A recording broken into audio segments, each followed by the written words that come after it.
Please come. Good morning, sir. Good Sudhir morning, ma'am. बैठिए बैठिए बैठिए Thank you, sir. सुधीर ना Yes, sir.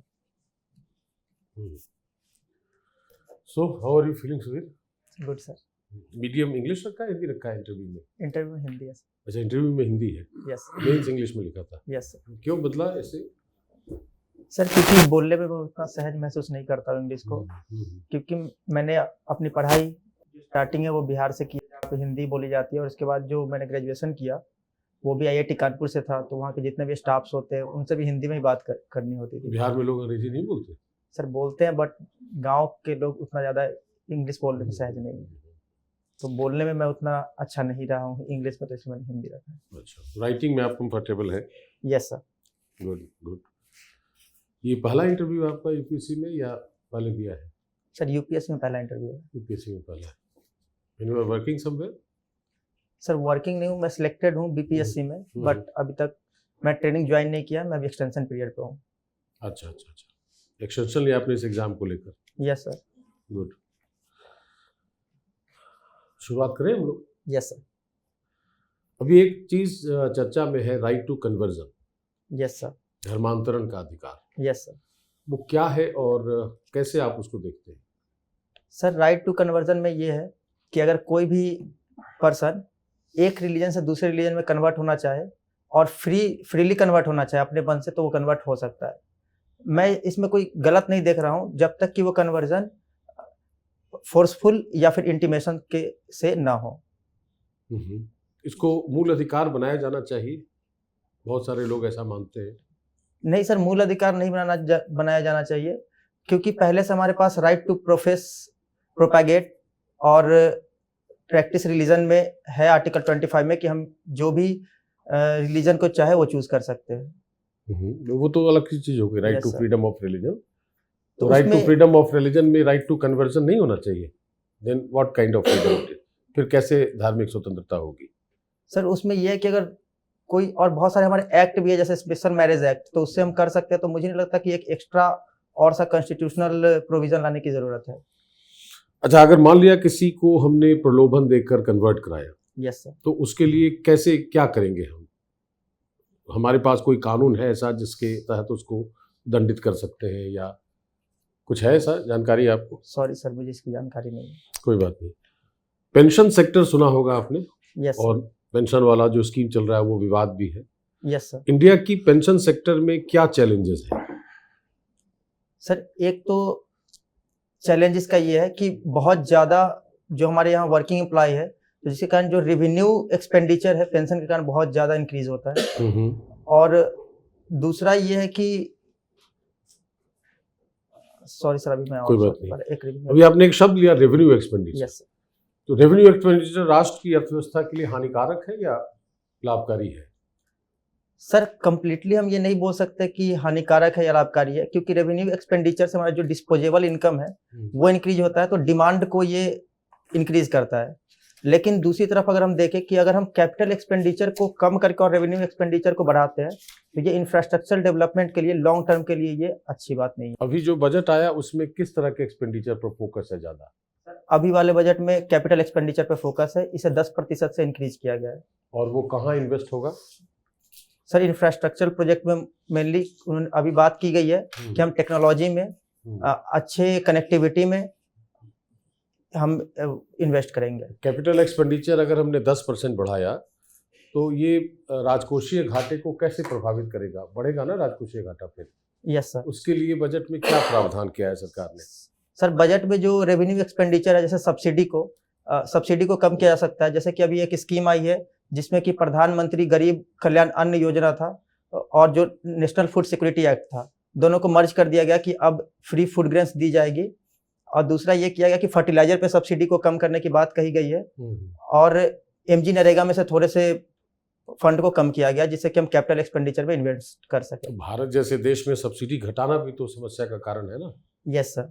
फिर सर सब्सिडी देना अच्छी बात है, बट बहुत टाइम पे ये फ्रीबीज भी बन जाता है, तो उसे एक क्लियर लाइन होना चाहिए सब्सिडी और फ्रीबीज के बीच में, तो उसे ये बैलेंस कर रहा है। और नेशनल फूड सिक्योरिटी एक्ट में जो प्रोविजंस थे वो अभी दिए जा रहे हैं।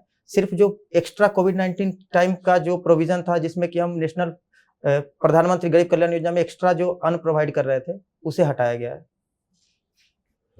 Thank you sir. Sudhir, yes sir. Teaching hobby है यस सर। और playing cricket, Yes, playing sir. And watching cricket. Yes आपकी पोस्टिंग होती है कहीं डिस्ट्रिक्ट मजिस्ट्रेट के रूप में किसी जिले में, यस जिस राज्य में आपकी पोस्टिंग होती है वहाँ की जो राज्य सरकार है, स्पोर्ट्स के प्रति कोई खास उनकी रुचि नहीं है, यस सर। और राज्य सरकार का ऐसा मानना है कि स्पोर्ट्स से कोई लाभ नहीं होने वाला है, इसीलिए जितने फंड्स हैं वो कहीं और डाइवर्ट किए जा रहे हैं। स्पोर्ट्स के हेड पर कोई फंड भी नहीं है। यस क्या आप मानते हैं कि स्कूल एजुकेशन या फिर जो जहां आप पदस्थापित हैं वहां स्पोर्ट्स को बढ़ावा देने के लिए आप क्या कदम उठाएंगे? कंस्ट्रेन ये है कि राज्य सरकार का विलिंगनेस नहीं के बराबर है और फंड की बेहद कमी है। Yes sir. सर इसमें एक ये किया जा सकता है कि प्राइवेट सेक्टर को इन्वॉल्व किया जा सकता है जो कि प्रमोट करे स्पोर्ट्स को। दूसरा, स्कूल एजुकेशन में, क्योंकि स्पोर्ट्स में बहुत ज़्यादा खर्च नहीं है, सिर्फ उसमें ये है कि हमारे पास एक टीचर अच्छे होने चाहिए स्पोर्ट्स फैसिलिटी के, तो अगर हम सिर्फ उसको प्रमोट करें प्राइवेट और स्कूल में ज़्यादातर स्कूलों में सुविधा है स्पोर्ट्स की, तो बहुत ज़्यादा और फंड लाने की ज़रूरत नहीं है। और कहीं ना कहीं पेरेंट्स को भी मोटिवेट करने की ज़रूरत है कि हमेशा स्पोर्ट्स को करियर ओरिएंट होकर ना देखे, ये हमारा फिजिकल को अच्छा करता है, इस पे भी उनको मोटिवेट होने की ज़रूरत है। और अभी तक का जो आपका अनुभव रहा है, चाहे वो स्कूल का हो या कॉलेज लाइफ का हो,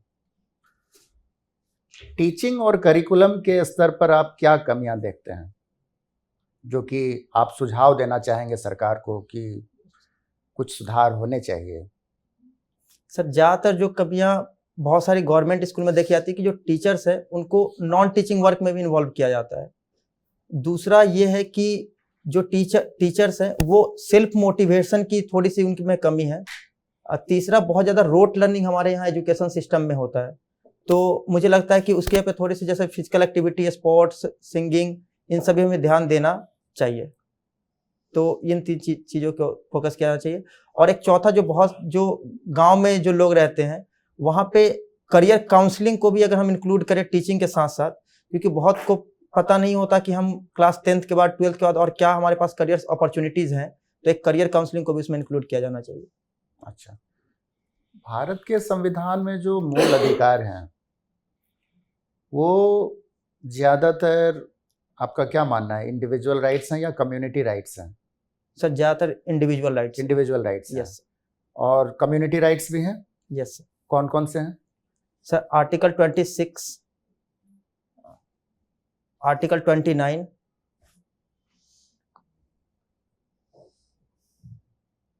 ठीक है,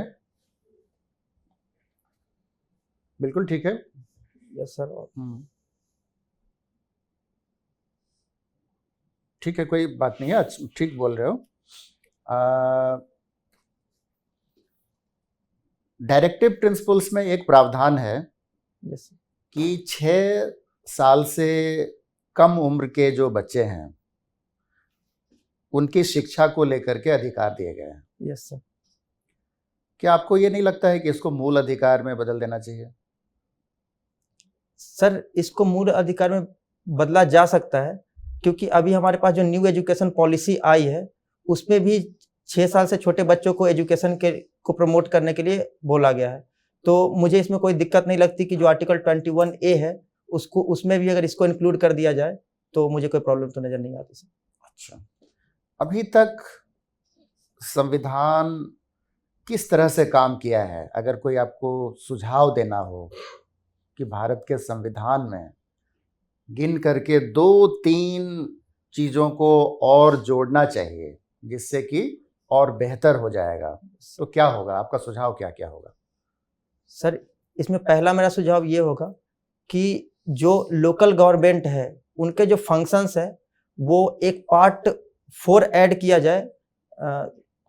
जो शेड्यूल्स होते हैं शेड्यूल 7 पे एक पार्ट 4 ऐड किया जाए जिससे कि उनका फंक्शनिंग ऑटोनोमस हो सके। दूसरा, ये दिया जा सकता है कि जो बहुत सारे चीज़ें, जैसे हेल्थ हमारा बहुत खराब चल रहा है, प्रिजन का थोड़ा सा हम देख रहे हैं कि उसकी हालत खराब है, तो ऐसे जो इम्पोर्टेंट चीज़ें हैं उसे स्टेट लिस्ट से कॉन्करेंट लिस्ट में रखा जा सकता है। और तीसरा, मुझे लग रहा है कि एक जो बेसिक स्ट्रक्चर है उसे भी क्लियरली डिफाइन करना ज़रूरी है। अच्छा, मेरा अंतिम सवाल, यस। आप एक जिले में पदस्थापित हैं यस। डिस्ट्रिक्ट मैजिस्ट्रेट के रूप में, आपके सीनियर जो वहाँ के कमिश्नर हैं उन्होंने आपको लंच पे इनवाइट किया है, यस। आप गए और देखते हैं कि उनका जो डोमेस्टिक हेल्प है वो एक माइनर है, तो आपकी क्या प्रतिक्रिया होगी? सर, आर्टिकल 24 में ये बोला गया कि माइनर को हमें एम्प्लॉयमेंट में नहीं रखना है, तो मैं किसी तरीके से उनसे सहमत नहीं होऊंगा और मैं पहले उन्हें कन्विंस करने की कोशिश करूंगा कि आप इस माइनर को जॉब से हटाएं और इसके पे किसी दूसरे को लेकर आए, और अगर वो नहीं माने तो मैं कंप्लेन भी कर सकता हूँ। लेकिन अगर आप किसी दूसरे के घर पे गए हैं यस सर। और अगर यही परिस्थिति है यस। तो आपका अप्रोच यही होगा कि पहले उसको आप कन्विंस करेंगे या फिर उसके अगेंस्ट कार्यवाही करेंगे? नहीं सर, पहले कन्विंस करना मुझे लगता है कि ज़्यादा इम्पोर्टेंट है, ओके, और उसके बाद कार्रवाई करना। ठीक। तो विजिल ब्लोअर की तरह काम करेंगे मतलब? सर, घर पे अगर कोई भी गलत कर रहा है तो हमें उसके अगेंस्ट में काम करना चाहिए। एज अ चाहे डिस्ट्रिक्ट कमिश्नर आप उनका बदल देना, एक आप उनके रिक्वेस्ट करके बोल दें कि भाई सर ये नया दे रहे हैं, आप इसको हटा दें। आप तो रिसोर्सफुल रहेंगे। यस। सुधीर, जब भी मैं मुजफ्फरपुर वैशाली इलाके में गया हूँ तो काफी इंस्टॉलेशंस का नाम आम्रपाली देखा है, क्यों? सर, आम्रपाली एक नर्तकी थी वैशाली में, इसलिए आम्रपाली बहुत फेमस है वहाँ पे। उन्हें नगर वधु बुलाया जाता था। होगा कि एक नर्तकी के नाम पर पूरा शहर, पूरा इलाका जाना जाए। सर, ऐसा माना जाता है कि वो इतनी सुंदर थी, उनका सौंदर्य देखकर पूरा जो एरिया था वो। किस समय की बात है ये? सर, ये लगभग 500 BC की बात है। बिंबिसार का रूल था उस टाइम पे जब वो थी वहाँ पे वैशाली में। बिंबिसार का रूल था। बिंबिसार के पहले क्या था वहाँ वैशाली में? सर, वहाँ पे पहले डेमोक्रेटिक गवर्नमेंट थी, जो वहाँ पे जो क्लान्स थे वो रूल करते थे। उसको डेमोक्रेसी कहेंगे या मॉडर्न नोमेनक्लेचर कोई ज्यादा एप्रोप्रिएट है उसके लिए, या डेमोक्रेसी ही? रिपब्लिक बोलते हैं सर। ओलिगार्की भी कह सकते हैं। यस सर, उसे कहा जा सकता है। और कोई 2-3 रिपब्लिकन टेरिटोरियल स्टेट्स का नाम बताएंगे समकालीन? सॉरी सर, अभी मुझे याद नहीं आ रहा। बुद्ध किस इलाके से आते थे? सर, साख्या क्लान था उनका, और बस्ती का रीजन था, बट मुझे एग्जैक्ट याद नहीं कि वो कहाँ था। कोई बात नहीं। आपने सिविल इंजीनियरिंग भी किया है? यस। शहर के शहर धंसते जा रहे हैं। यस। मान लीजिए कहीं आपकी पोस्टिंग हो गई डिस्ट्रिक्ट कलेक्टर के तौर पर, तो चाहे जोशीमठ हो या डोडा हो, तो ऐसा क्या एक सिविल इंजीनियरिंग की ट्रेनिंग आपकी है और बाकी संसाधन जो सरकार की है वो तो उपलब्ध होगा ही आपको, तो क्या एक एक्स्ट्रा एज आप क्या लेकर आएंगे? कोई समझ विशेष तौर पर आपकी है कि क्यों ऐसा हो रहा है? सर, जैसे अगर हम जोशीमठ की बात करें तो वहाँ पे पहले अर्ली प्रोस्पेक्टिंग जो होती है वो करनी बहुत ज़रूरत है कहीं पे डेवलप करने के लिए। तो मुझे लगता है कहीं ना कहीं ये मिसिंग था। जैसे कि जो जोशीमठ का एरिया था वो पहले से डेब्रिस पे बसा हुआ है, तो अगर ऐसे एरिया में हम डेवलपमेंट करेंगे तो उसे बहुत खतरा हो सकता है। तो मुझे लगता है किताबी बातें हो गई। Yes sir. मतलब समस्या आ गई तब फिर हम उसकी प्री हिस्ट्री देख रहे हैं, लेकिन तात्कालिक दृष्टिकोण से एक युवा डिस्ट्रिक्ट मैजिस्ट्रेट आप हैं, सिविल इंजीनियर की ट्रेनिंग है, IIT कानपुर से पढ़ा है, तो ऐसा क्या कुछ करेंगे कि लगे कि हाँ आपने कुछ अलग तरीके से चीजों को देखा है? सिविल इंजीनियरिंग आपको चीजों को अलग तरीके से देखने का पर्सपेक्टिव देता है, ये है सवाल। सर, क्योंकि सेटलमेंट्स जो होते हैं मेनली वो नीचे जो ग्राउंड वाटर रिमूव होने से और या फिर जो भी नीचे जो चीजें हैं या फिर जैसे माइनिंग करते हैं तो नीचे का मटेरियल हटाने से होता है, तो उसमें बहुत ज्यादा सिविल इंजीनियरिंग का मुझे पर्सपेक्टिव नजर नहीं आता। लेकिन एक काम किया जा सकता है कि शियर वॉल्स बनाए जा सकते हैं, जहां पे चीजें वहां से फिसल रही है वहां पे शियर वॉल्स बनाया जा सकता है जिससे कि वो कम फिसले। बट इसके अलावा मुझे कुछ और पर्सपेक्टिव अभी ध्यान नहीं आ रहा। अच्छा, तो कोई टेक्नोलॉजिकल सॉल्यूशन आपके दिमाग में वैसा कुछ नहीं है जिसकी बातें नहीं की जा रही है? यस सर, मुझे अभी याद नहीं आ रहा। ऐसा कुछ नहीं दिख रहा। अच्छा, और यूएस सेक्रेटरी ऑफ स्टेट हैं ब्लिंकन, यस उन्होंने कल हमने सुना कि चाइना जाने वाले थे, उन्होंने डिले कर दिया। Yes sir. क्यों, क्या हो गया? सर मुझे एग्जैक्ट रीजन तो पता नहीं है। कुछ बलून वगैरह वाला कुछ पढ़ा है आपने?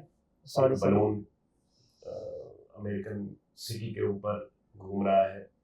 आज सुबह पता चला कि एक और बलून लैटिन अमेरिकन किसी कंट्री के ऊपर घूम रहा है, दोनों चाइनीज हैं। सॉरी सर, मैंने ये एग्जैक्ट न्यूज नहीं पढ़ा है। आपने इसको देखा नहीं? इस सर्विलेंस बैलून वो सस्पेक्ट करें कि सर्विलेंस बैलून। यस सर, मुझे लग रहा है कि इसीलिए उन्होंने वो नहीं गया होंगे क्योंकि वो सर्विलियंस या स्पाइंग का खतरा होगा, बट एग्जैक्ट मुझे पता नहीं।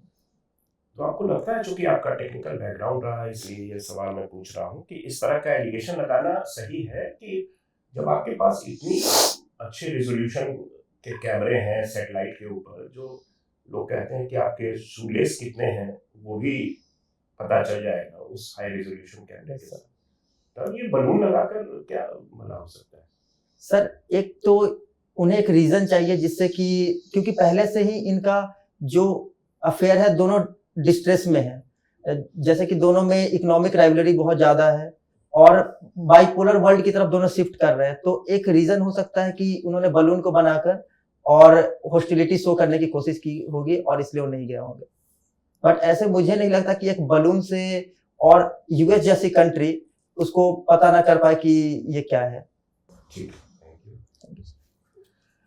सुधीर, आपका साइंस बैकग्राउंड है। यस। एक तो साइंस का क्वेश्चन पूछूंगा। पहले मैं जानना चाहूंगा, ऑलरेडी बीपीएससी में सेलेक्टेड है, यस। आप यूपीएससी ज्वाइन करना चाहते हैं, यस। तो आप कैसे डिसाइड करेंगे कि अगर आप सेलेक्टेड हैं तो यूपीएससी ज्वाइन करेंगे या बीपीएससी ज्वाइन करेंगे? सर मैं यूपीएससी ज्वाइन करना प्रेफर करूंगा। नहीं, कौन सी सर? यूपीएससी के आप टॉपर है। Yes sir. और आपको वहाँ पे जो बेस्ट सर्विस है आपको मिलेगा। Yes sir. बिहार में। यस। अब यूपीएससी में कौन सी सर्विस पे आप सेटल हो, तो डिसाइड करेंगे नहीं है कि हमको यूपीएससी आना है, हमको बीपीएससी आना है। सर अगर मुझे यूपीएससी में आईएएस या फिर आईपीएस तक का पोस्ट मिलता है तो मैं सेटल होऊंगा, क्योंकि मुझे लगता है कि मेरा व्यक्तित्व ऐसा है जो कि पब्लिक डीलिंग में ज़्यादा बेटर सूट करेगा। और जो मुझे पोस्ट बीपीएससी में मिली है वो कमर्शियल टैक्स कमिश्नर की मिली है, तो जो कि जिसमें कि पब्लिक डीलिंग बहुत कम है, तो इसलिए मैं आईएएस या फिर आईपीएस में सेटल हो जाऊंगा। कमर्शियल टैक्स में पब्लिक डीलिंग नहीं है, कम है। अच्छा, मतलब वो बिजनेस स्टॉक। Yes sir. ये ऑल इंडिया सर्विसेज के बारे में आप क्या बता सकते हैं? सर ऑल इंडिया सर्विसेज जो थी वो सेंटर उसको ट्रेनिंग देती है, बट ये स्टेट के अंदर और सेंटर के अंदर दोनों के अंदर काम कर सकते हैं अकॉर्डिंग टू द रिक्वायरमेंट्स। कोई कॉन्स्टिट्यूशन प्रोविजन है कि ये इस ऑल इंडिया सर्विसेज? ये सब पार्ट 14 में ऑल इंडिया सर्विसेज और जो सिविल सर्विसेज उसकी बात कही गई है, बट एग्जैक्ट आर्टिकल मुझे याद नहीं आ रहा। और जो ऑल इंडिया जो सर्विसेज के जो ऑफिसर्स हैं उनके प्रोटेक्शन के लिए कोई कॉन्स्टिट्यूशन प्रोविजन है? Yes sir. क्या है सर इसमें एक ये है कि कोई भी ऑल इंडिया सर्विसेज के जो ऑफिसर हैं उन्हें रिमूव नहीं किया जा सकता अपने सीनियर के अलावा, या फिर अगर चाहे तो गवर्नर उन्हें रिमूव कर सकते हैं अगर वो कहीं डिफॉल्ट करे तो। गवर्नर है president? Sorry sir, president. Governor जो आएंगे स्टेट। Sorry sir. आपको उसका आर्टिकल पता है क्या है? सर एग्जैक्ट याद नहीं, बट मैं गेस करना चाहूंगा। ये रॉकेट कैसे फंक्शन करता है? Sir rocket conservation of momentum पे फंक्शन करता है। आप जानते हैं। यस। अब ये बताइए कि इंडिया का जो न्यूक्लियर जो पॉलिसी है किस तरह से डेवलप हुआ है, कि 3 स्टेजेस में का? Yes sir. तो बता सकते हैं उसके बारे में? Yes sir. कैसे होता है? पहला प्रेशराइज्ड हेवी वाटर रिएक्टर था, दूसरा फ्री ब्रीडर रिएक्टर है, और तीसरा सर एक टेक्नोलॉजी मुझे एग्जैक्ट याद नहीं आ रहा, थोरियम बेस्ड। थोरियम बेस्ड है। यस सर, क्योंकि कहाँ मिलता है? सर केरला के मोनोजाइट सैंड में सबसे ज्यादा थोरियम पाया जाता है इंडिया में। फिशन और फ्यूजन में डिफरेंस बता सकते यस सर। क्या है? फ्यूजन में जब दो स्मॉल मॉलिक्यूल जो कि स्मॉल एटॉमिक मास के होते हैं वो फ्यूज करके एक लार्ज मॉलिक्यूल बनाते हैं, तो एनर्जी जो रिलीज होता है उसे फ्यूजन बोलते हैं। फ्यूजन में एक लार्ज मॉलिक्यूल होता है जो कि रेडियो एक्टिव होता है, वो ब्रेक करता है स्मॉलर मॉलिक्यूल में और फिर उससे एनर्जी रिलीज होती है। मैकमोहन लाइन का नाम सुना? Yes sir. बताया क्या है? सर मैकमोहन लाइन इंडिया और चाइना के बीच का बॉर्डरिंग लाइन है जो कि अरुणाचल प्रदेश एरिया में है। Thank you sir. आपने अपनी हॉबी में लिखा हुआ है सीड सोइंग मशीन मैम के बारे में, जिस मैम टेक्नोलॉजी में मैंने लिखा है कि मैंने सीड सोइंग मशीन पे काम किया था। क्या था वो काम? मैम बीटेक में हमें एक प्रोजेक्ट सबमिट करना होता है, उसमें ऑटोमेटिक सीड सोअर होता है कि जब वो मशीन चलेगी आगे तो ऑटोमेटिक एक डिस्टेंस पे वो सीड को सो करते चला जाएगा, जिससे कि सीड का मिनिमाइजेशन मिनिमम हो सके और सॉइल भी हम कम डिस्टर्ब करें। मिनिमम टिलेज पे वो वर्क कर रहा था। तो आपने इसमें कंट्रीब्यूट किया था कुछ? यस मैम, innovative मैं काम उस किया था? टीम का लीडर था। हमारे पास 5-6 लोग का ग्रुप था जिससे कि हमें उससे प्रोजेक्ट बनाना था। और वो इम्प्लीमेंट भी हुआ? Pilot project? पायलट था, pilot project. Yes ma'am, college में डेमोन्स्ट्रेट करना था कि ये कैसे वर्किंग करता है। ओके तो आपका जैसे टेक्निकल बैकग्राउंड है, अभी ये जो पॉलिसी है, अभी आपने बताया कि कोई ऐसी टेक्नोलॉजी जो सर्वेलेंस में काम आए और जो सिविल इंजीनियरिंग के पॉइंट ऑफ व्यू से, तो पीएम गति शक्ति जो प्रोजेक्ट है, जो स्कीम है, उसके अंदर कौन सी टेक्नोलॉजी यूज हो रही है जो प्रोजेक्ट को लेती है? ओके सो सिविल इंजीनियरिंग से ही रिलेटेड है ये। जैसे कोई एरिया है जहाँ पे आप डेवलप कर रहे हैं और वहाँ पे एक इशू आ रहा है उस सिटी में और उस रीजन में कि एक तरफ तो वाइल्ड लाइफ है और दूसरी तरफ ह्यूमन लाइफ है।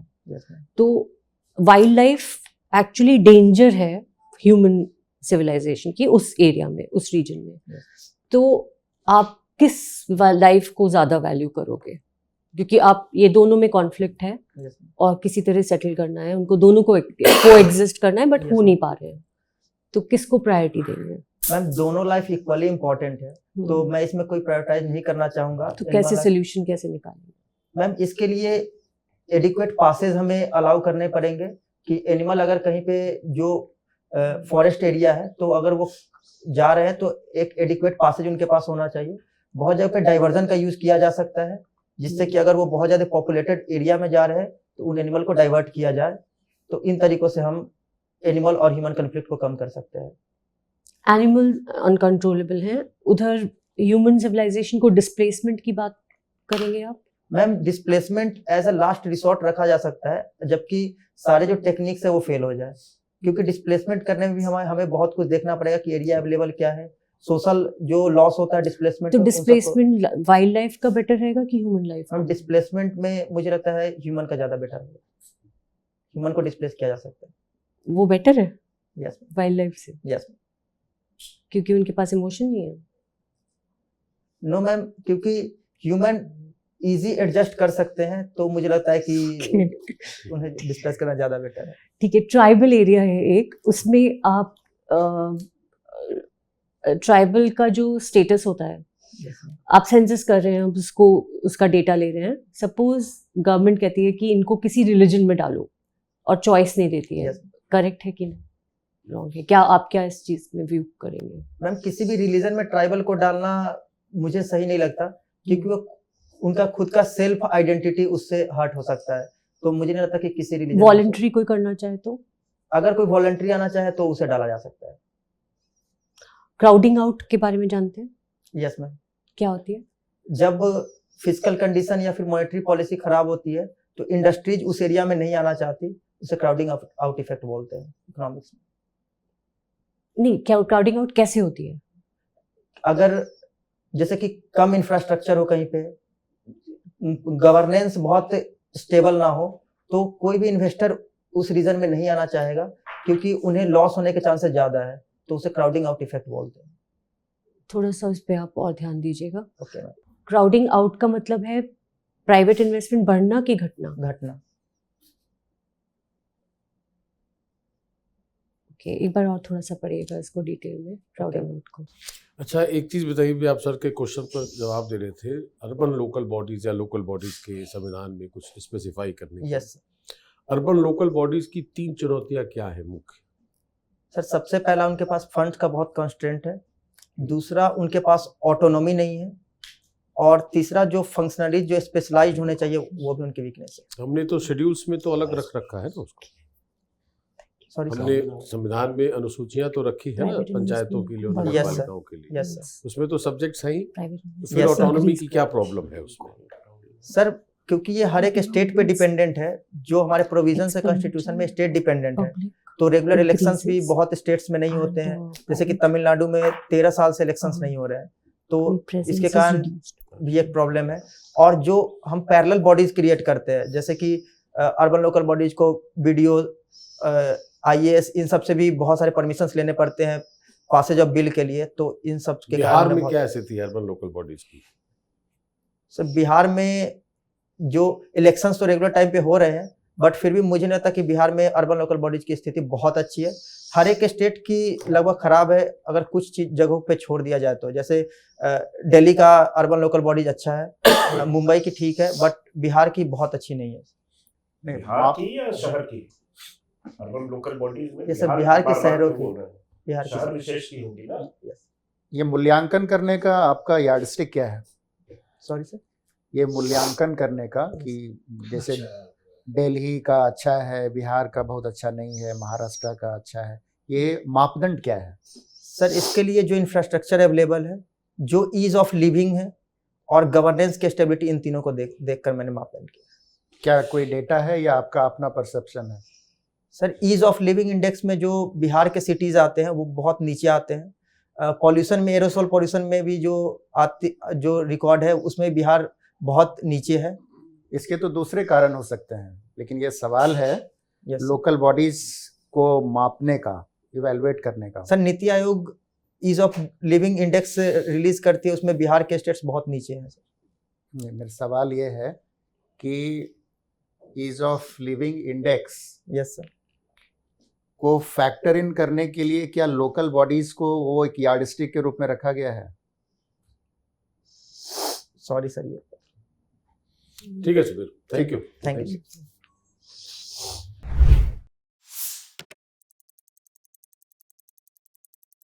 अच्छा है performance Sudhir, quite good, quite high potential. थोड़ा सा रुको ना, बहुत हड़बड़ी में बात कर रहे, थोड़ा सा और पॉज दिया जा सकता है। यस ठीक है, थोड़ी और सहजता के साथ। तुम्हारा कॉन्फिडेंस लेवल बहुत अच्छा है, ठीक है, बॉडी लैंग्वेज भी बहुत अच्छा है, ठीक है, थोड़ा और सहज होकर के पॉज ले करके, ठीक है। जैसे वो डोमेस्टिक हेल्प वाला सवाल था, ठीक है, यस तो उसमें हम सुनना ये चाहते थे कि चाहे वो हमारे वो सीनियर हो, चाहे वो आम जनता हो, यस हमारा अप्रोच टू एडमिनिस्ट्रेशन सेम रहेगा, ठीक है। उसी तरह से वो फंडामेंटल राइट्स वाला अच्छा है, तुमने रिकलेक्ट किया, कम्युनिटी राइट्स, इंडिविजुअल राइट्स, दोनों का एक समावेश है उसमें, ठीक है। ये लास्ट वाला जो था लोकल बॉडीज़ के फंक्शनैलिटी के बारे में, तो उसमें थोड़ा सा डेटा का सपोर्ट होना चाहिए, ओके है ना। ठीक है। सुधीर, आपका डोमेन वाला जो है सिविल इंजीनियरिंग का, यस प्लस थोड़ा पॉलिसी इश्यूज पर, इसमें थोड़ी तैयारी और बेहतर करने की ज़रूरत है, यस क्योंकि आपके इंटरव्यू का ट्रेजेक्ट्री लगभग आपके सीवी से इन्फ्लुएंस्ड रहेगा। आईआईटी कानपुर का टैग है, सिविल इंजीनियरिंग का है, और ऐसे में सीधे यह कह देना कि नहीं नहीं ऐसा कुछ नहीं है, टेक्नोलॉजी में बहुत ज़्यादा, पहले क्या, तो मुझे बहुत कुछ याद नहीं है ज़्यादातर। इंटरव्यूअर को केवल वही याद रहेगा। इंटरव्यूअर को आपने बताया नहीं है कि पिछले विगत 4 वर्षों में आपने किया क्या है, तो उन्हें यही होता है लास्टिंग ब्रांड वैल्यू का इम्पोर्टेंस। तो आईआईटी कानपुर से किया है तो वो आपके जीवन पर्यंत आपकी पहचान का हिस्सा रहे, तो उसमें बेहतर आंसर की ज़रूरत है। और जैसा ने कहा कि थोड़ा पॉज देकर अगर करेंगे तो ईगरनेस लेवल थोड़ा कम दिखेगा। Yes. ठीक है, ऐसा कभी कभी लगता है कि आप नहीं भी जानते हैं तो भी बहुत ईगर होकर कुछ बोलना चाह रहे हैं, क्योंकि बाद में रिट्रैक्ट भी आप करते हैं। तो थोड़ा सा अगर रुक जाइएगा ना, तो बहुत सॉलिडिटी के साथ आप अपनी पोजीशन लेकर फिर बोलिएगा। ठीक है, मुझे लगता है थोड़ा सा पॉज लोगे ना तो कुछ चीजें तुम रिकलेक्ट कर सकते हो आंसर Yes. देने में, हाँ, उसको फ्रेमवर्क में तुम बना सकते हो बना ना, सकते हो और सिस्टमेटिक हो जाएगा। और अच्छा होगा आंसर।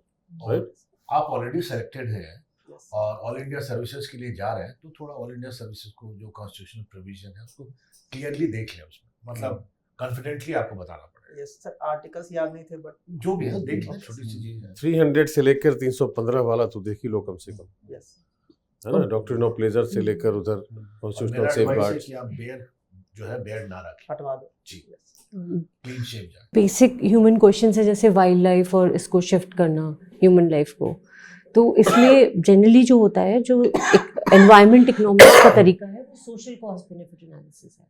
Yes, ma'am. हाँ, उसको अब लाना कोशिश हो रही है कि हर एक प्रोजेक्ट में उसको इनकॉर्पोरेट किया जाए, but social cost benefit analysis ही आप इसका सोल्यूशन बोलेंगे। थोड़ा पढ़ लीजिए सोशल कॉस्ट बेनिफिट एनालिसिस का।